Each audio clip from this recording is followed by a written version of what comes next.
بسم اللہ الرحمن الرحیم۔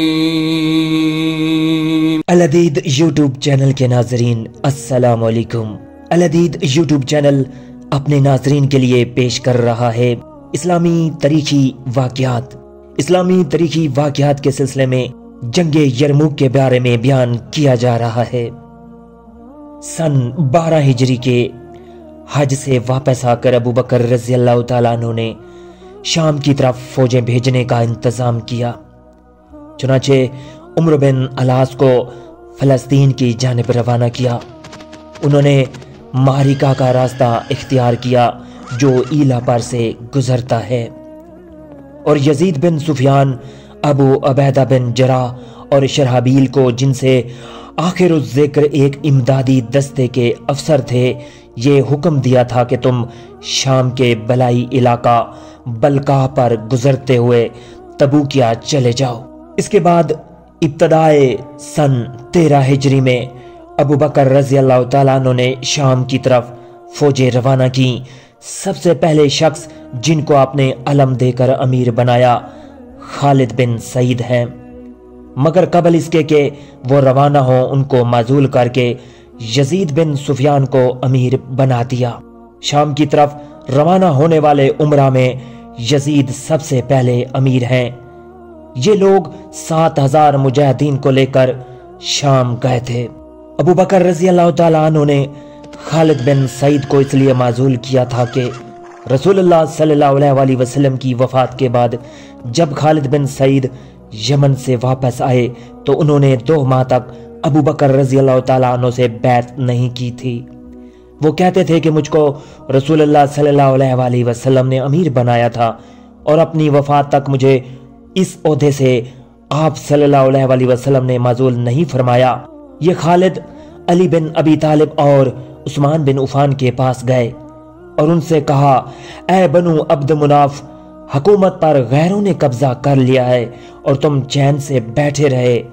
ابو بکر رضی اللہ تعالیٰ عنہ نے تو خالد کی ان باتوں کی کوئی پرواہ نہیں کی، مگر عمر رضی اللہ تعالیٰ عنہ کے دل میں ان کی طرف سے کھٹک پیدا ہو گئی۔ جب ابو بکر رضی اللہ تعالیٰ عنہ نے شام کو مہم کے لیے لشکر تیار کیا تو سب سے پہلے اس کے 1/4 حصے پر خالد بن سعید کو امیر مقرر کیا، مگر عمر رضی اللہ تعالیٰ عنہ نے اس کو ناپسند کیا اور ابو بکر رضی اللہ تعالیٰ عنہ سے کہا کہ آپ ایسے شخص کو امیر بناتے ہیں جس کے یہ اقوال اور افعال ہے، اور اس پر ابو بکر رضی اللہ تعالیٰ عنہ کو بار بار ٹوکتے رہے۔ آخرکار ابو بکر رضی اللہ تعالیٰ عنہ نے خالد بن سعید کو معزول کر کے یزید بن ابی سفیان کو امیر مقرر کر دیا۔ خالد بن سعید یمن سے رسول اللہ کی وفات کے 1 ماہ بعد مدینہ واپس آئے۔ وہ اس وقت دیباج کا جبہ پہنے ہوئے تھے۔ اسی لباس میں خالد بن سعید عمر رضی اللہ تعالیٰ عنہ اور علی بن ابی طالب سے ملے۔ عمر رضی اللہ تعالیٰ عنہ نے اپنے پاس والوں سے چلا کر کہا، ان کا جبہ پھاڑ دو، کیا یہ ریشم پہنتے ہیں؟ حالانکہ بحالت امن مردوں کے لیے اس کا پہننا ممنوع ہے۔ لوگوں نے یہ سنتے ہی ان کے جبے کو پاش پاش کر دیا۔ خالد بن سعید نے کہا، اے ابو الحسن، اے بنو مناف، کیا تم حکومت کے معاملے میں مغلوب ہو گئے ہو؟ علی رضی اللہ تعالیٰ عنہ نے کہا، اس کو تم غلبہ سمجھتے ہو یا خلافت؟ خالد نے کہا، اے بنو عبد مناف، اہل کے لیے تم سے زیادہ مستحق کون ہو سکتا ہے؟ عمر رضی اللہ تعالیٰ عنہ نے خالد سے کہا، خدا تیرا منہ توڑ دے، جھوٹے تیرے دماغ میں ایسی ہی باتیں سماتی رہیں گی، مگر یاد رکھ کہ اس کا خمیازہ تجھے بھگتنا پڑے گا۔ عمر رضی اللہ تعالیٰ عنہ نے اس تمام گفتگو کا تذکرہ ابو بکر رضی اللہ تعالیٰ عنہ سے کیا۔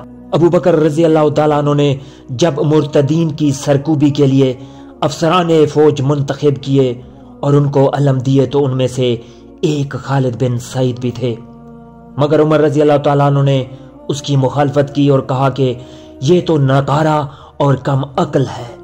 اس نے ایسی بے تکی باتیں زبان سے نکالی ہیں کہ جن سے ہمیشہ فتنے برپا رہیں گے، اور اس کو اپنی ان باتوں پر گھمنڈ اور اصرار بھی ہے۔ آپ اس سے کوئی کام نہ لیں۔ مگر ابو بکر رضی اللہ تعالیٰ عنہ عمر رضی اللہ تعالیٰ عنہ کی رائے سے ذرا متاثر نہ ہوئے اور خالد کو